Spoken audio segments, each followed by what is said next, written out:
Recuperar la conversación humana. Vivimos en una época paradójica. Nunca habíamos tenido tantas formas de comunicarnos. Y sin embargo, muchas personas sienten que cada vez cuesta más conversar. Hay más mensajes, más opiniones, más información, pero no necesariamente más diálogo.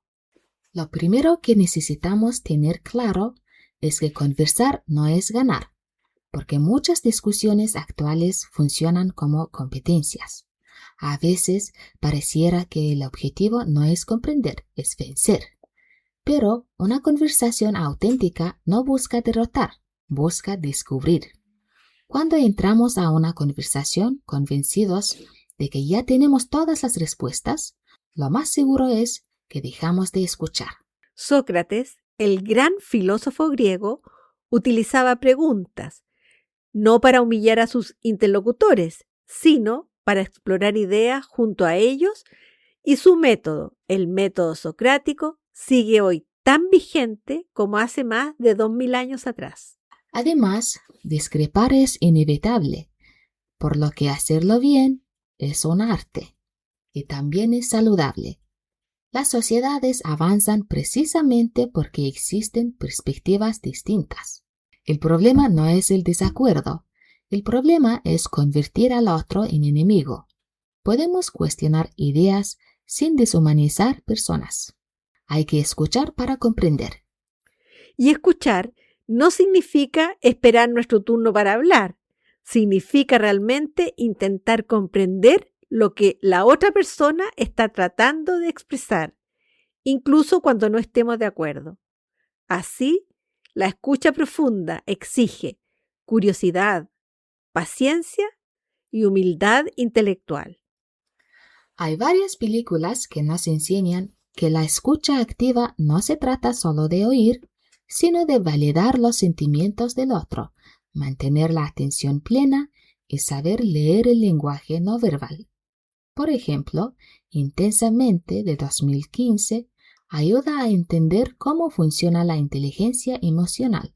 Muestra cómo la validación y la escucha de las emociones de los demás son claves para conectar profundamente con el otro. Claro, y también es importante saber observar al otro. Por ejemplo, en la película Coda, Señales del Corazón del año 2021, se muestra de forma cruda y hermosa cómo los padres sordos de la protagonista necesitan una comunicación muy visual y una atención plena para mantener su vínculo intacto. Sin duda que los niños aprenden a hablar observando, pero también aprenden a conversar observando a los demás. Aprenden de los adultos cómo preguntar, cómo discutir, cómo pedir disculpas y cómo escuchar. Un niño que crece rodeado de conversaciones respetuosas desarrolla herramientas fundamentales para la vida. Una de las mejores preguntas que podemos hacer a un niño es: ¿por qué piensas eso? No para corregirlo, sino para ayudarlo a pensar. Finalmente, a lo largo de esta temporada, hemos descubierto que las palabras moldean cerebros, construyen identidades, crean culturas, transmiten emociones, generan conflictos, producen cooperación, y también que el silencio y el humor comunican. El lenguaje es probablemente la herramienta más poderosa creada por nuestra especie. Con palabras construimos civilizaciones, con palabras iniciamos guerras, con palabras educamos, con palabras amamos, con palabras imaginamos futuros. Y cada conversación cotidiana es una oportunidad para decidir qué clase de mundo queremos construir. Porque el futuro del lenguaje no depende de los algoritmos, no depende de las redes sociales, ni siquiera depende de la inteligencia artificial. Depende de algo mucho más simple, de cómo hablamos hoy con quienes tenemos delante. Veamos algunos ejemplos reales, donde una conversación lo cambió todo. Uno de los más conocidos es del psicólogo estadounidense Carl Rogers. Él comenzó su carrera intentando decir a sus pacientes qué debían hacer. Los resultados no eran buenos, hasta que ocurrió algo inesperado. En una sesión decidió simplemente escuchar, sin interrumpir, sin juzgar, sin ofrecer soluciones inmediatas. Descubrió que cuando las personas se sienten realmente escuchadas, empiezan a comprenderse mejor a sí mismas y encuentran sus propias respuestas.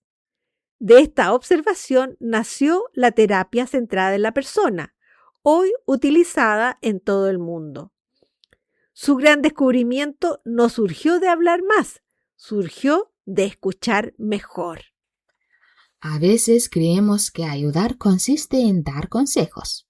Rogers descubrió que muchas veces ayudar consiste simplemente en escuchar con tanta atención que la otra persona logra escucharse a sí misma.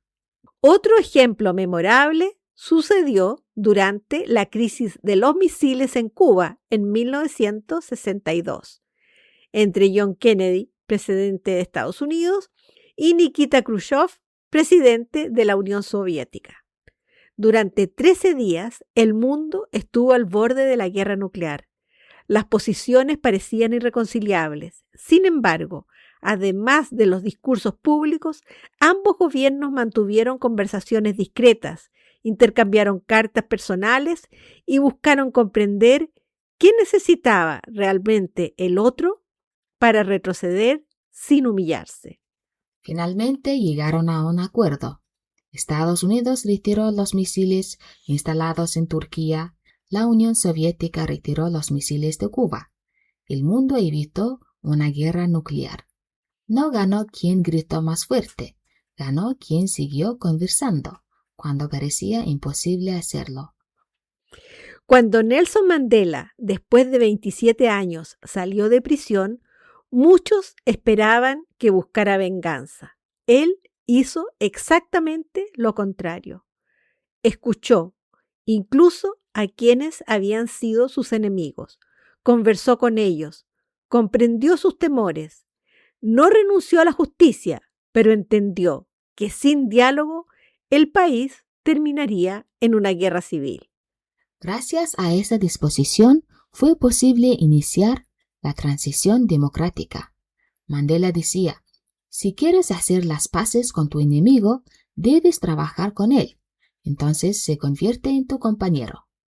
Mandela nos dio uno de los mayores ejemplos de cómo escuchar no significa rendirse, significa construir.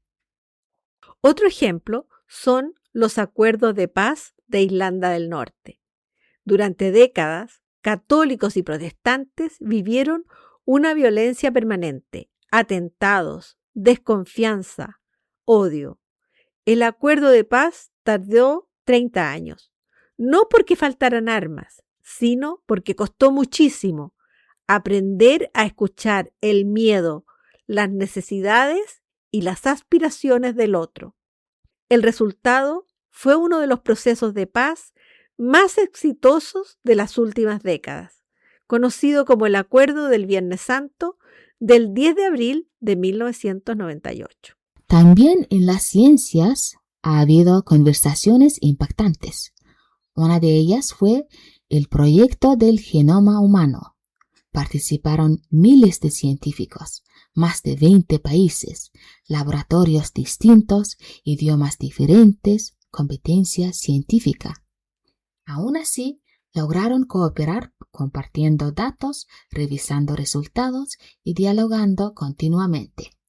El conocimiento del ADN humano no fue el triunfo de un genio solitario, fue el triunfo de una enorme conversación científica. Recordemos una evidencia cercana que conmocionó a todo Chile: el rescate de los 33 mineros en Atacama.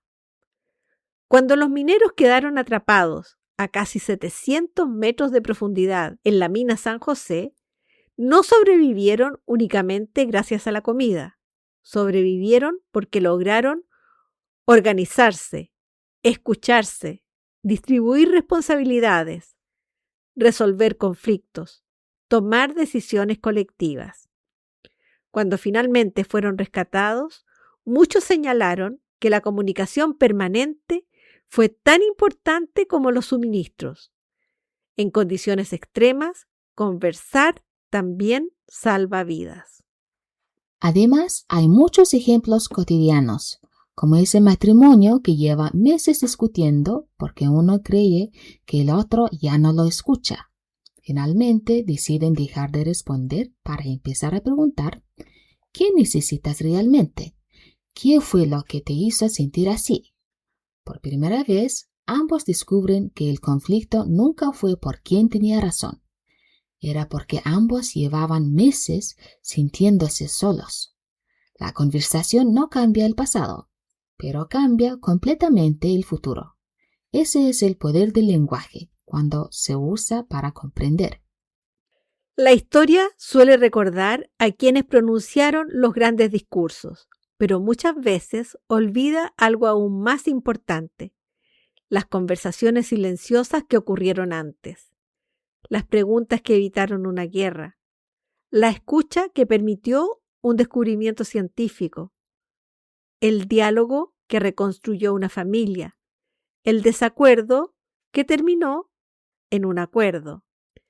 Quizás el futuro no dependa solamente de hablar mejor, tal vez dependa sobre todo de recuperar el arte de la conversación. Una pregunta final para ustedes. ¿Qué palabra, conversación o frase cambió tu vida? Y más importante aún, ¿qué palabras estás dejando hoy en la vida de otros?